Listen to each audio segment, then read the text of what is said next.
Boa tarde a todos vocês, aqui é o professor Bruno Oliveira, dando continuidade ao nosso curso de questões comentadas sobre a Lei de Improbidade Administrativa, a Lei 8429 de 92. Lembrando que inicialmente o nosso curso ele era formado por 120 questões. No entanto, até junho do ano de 2019, todos os meses, nosso curso sofre atualizações, ou seja, nós vamos incrementar questões, adicionar novas questões todos os meses até junho de 2019. Nós estamos na nossa terceira atualização. Então, de 120, o nosso curso nessa atualização 3, que se refere à atualização do mês de novembro, nós chegaremos a 200 questões comentadas sobre a lei de improbidade. Então, olha que interessante. Se você ainda não adquiriu o curso, é só você passar no site eleitoralcombruno.com.br e adquiri-lo. São questões comentadas em vídeo. Neste bloco 1 é para você conhecer, você que não adquiriu o curso ainda. Vamos às questões? Nesse primeiro bloco, nós resolveremos as questões 51 a 55, tá bom? Questão 51. Depois de ajuizada a ação de improbidade administrativa, se o juiz tiver verificado que o processo está em ordem, será determinada a notificação do requerido para que ele apresente manifestação por escrito. Certo ou errado? Corretíssimo. E essa manifestação, o juiz, o magistrado, ele dá um prazo para esse requerido apresentar a sua manifestação por escrito. E este prazo será de 15 dias, até 15 dias. Ah, professor, isso está previsto na Lei 8429? Com certeza. Vamos lá para a Lei 8429 e abram para mim no artigo 7º. Então, Lei 8429, nós vamos encontrar essa disposição no artigo de número 17, parágrafo 7º da Lei 8429. Prestem bastante atenção.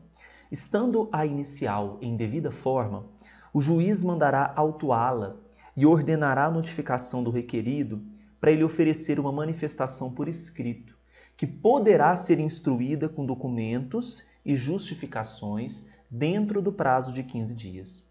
Então, esse é o prazo, então é possível que seja dado esse prazo para a apresentação dessa manifestação por escrito. Questão 52. No que se refere à ação de improbidade, julgue os itens a seguir. 1. Segundo o entendimento do STJ, pessoa jurídica pode ser sujeito passivo de ação de improbidade administrativa. Esse é um entendimento recente do STJ, está correto. Pessoa jurídica poderá sim ser sujeito passivo. É o entendimento da primeira turma da Corte do STJ. 2. Em ação de improbidade administrativa, embora se admita a concessão de tutela provisória para o bloqueio de bens, não é possível o afastamento cautelar do agente, o que somente poderá ocorrer após o trânsito em julgado da sentença que o reconhecer como autor do ato de improbidade. Falso. Por que está falso? Porque é possível sim o afastamento cautelar do agente. Vejamos o artigo 20. Olha só, parágrafo único do artigo 20. A autoridade judicial ou administrativa competente poderá determinar o afastamento do agente público do exercício do cargo, emprego ou função, sem prejuízo da remuneração, quando a medida se fizer necessária à instrução processual. Então, é possível, sim, o afastamento cautelar do agente. Artigo número 20, parágrafo único. Tá bom?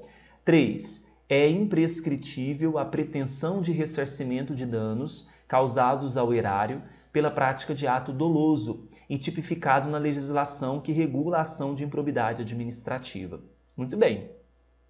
Recentemente, o Supremo Tribunal Federal tem entendido que sim, né, e é imprescritível a pretensão de ressarcimento de danos causados ao erário. Verdadeira 3. 4. Agentes que pratiquem ato de improbidade que importe enriquecimento ilícito estarão sujeitos às cominações de perda dos bens ou valores acrescidos ilicitamente ao patrimônio, perda da função pública e suspensão dos direitos políticos pelo período de 8 a 10 anos. Muito bem, corretíssimo. Nós temos aqui as sanções impostas para aqueles que vão importar enriquecimento ilícito. Nós encontraremos as disposições no artigo número 12, inciso 1. Artigo 12, inciso 1 da Lei 8.429. Então, quais estão corretas? Número 1, número 2 e número 4. Por isso que o gabarito é a letra B. 53. Empresa de ônibus concessionária de serviço público foi condenada a indenizar um casal de cadeirantes em razão da recusa de 4 motoristas em embarcá-los. Havia somente o casal no ponto de ônibus no início da noite e os motoristas da empresa não atendiam ao sinal de parada. Passavam direto, propositadamente. A partir dessa situação, julgue o próximo item acerca do direito à acessibilidade.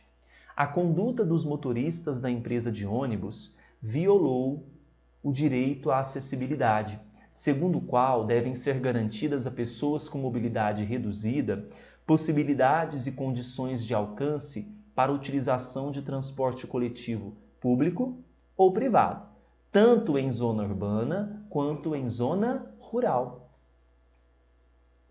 E aí? Nós temos uma lei, na verdade, um estatuto da pessoa com deficiência que protege essa pessoa com deficiência e garante esse direito à acessibilidade.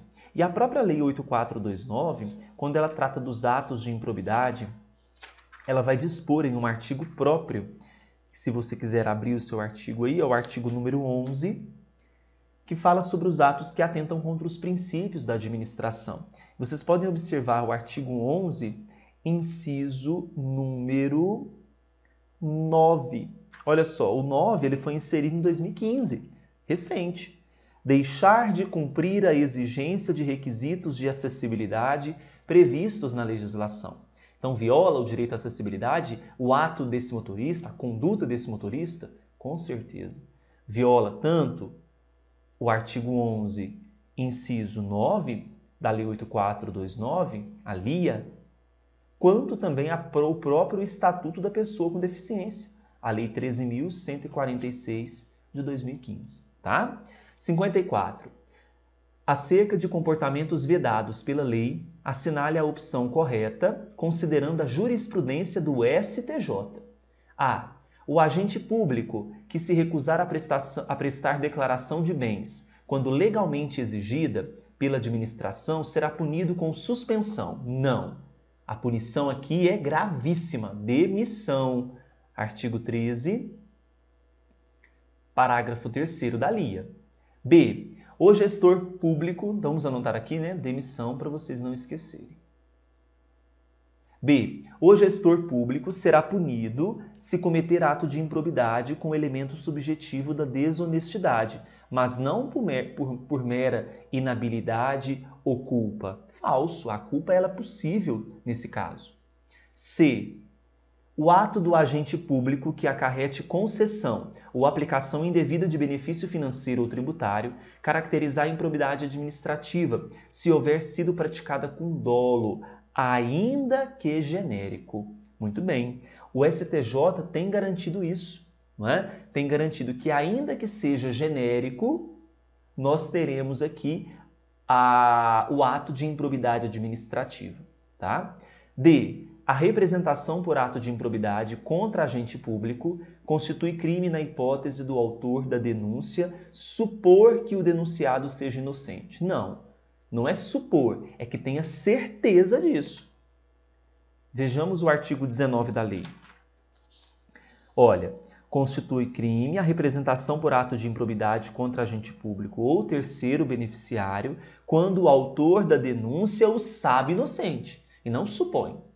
E o responsável por ato de improbidade que conceda ou aplique indevidamente benefício financeiro ou tributário estará sujeito a sanções que devem ser aplicadas necessariamente de maneira cumulativa. Não, não necessariamente. Poderá ser cumulativamente, mas não é obrigatório, não necessariamente. Então, a correta, já identificamos a letra C. Última questão do primeiro bloco. O Estado do Piauí concedeu incentivo fiscal a determinada organização social, as famosas OS, visando fomentar a execução de projeto social voltado à preservação do meio ambiente. Assim, foi firmado um contrato de gestão para o fomento e a execução de atividades, ficando consignado no ajuste que o ente federado repassaria verba pública à OS. No início da execução da parceria, a OS contratou, sem concurso público, um profissional para trabalhar na área de atuação da OS. No exercício de suas funções, esse profissional, com auxílio de um servidor público estadual, permitiu que sua esposa utilizasse para fins particulares parte da verba pública transferida pela administração pública à entidade. O Ministério Público, ao tomar ciência do fato, requereu ao juízo competente uma medida cautelar de indisponibilidade de bens do trabalhador contratado e do servidor público que o havia auxiliado. Com relação a essa situação, julgue o próximo item. O trabalhador contratado pela organização social está sujeito às penalidades da Lei de Improbidade Administrativa e poderá figurar como único demandado em ação de improbidade. Não, porque de forma isolada não é possível exclusivamente sobre o particular. É possível que haja a presença do agente público. Então, quando afirma que ele poderá figurar como único demandado, está errado, porque é importante a presença concomitante do agente público para sujeitar às penalidades da Lei de Improbidade.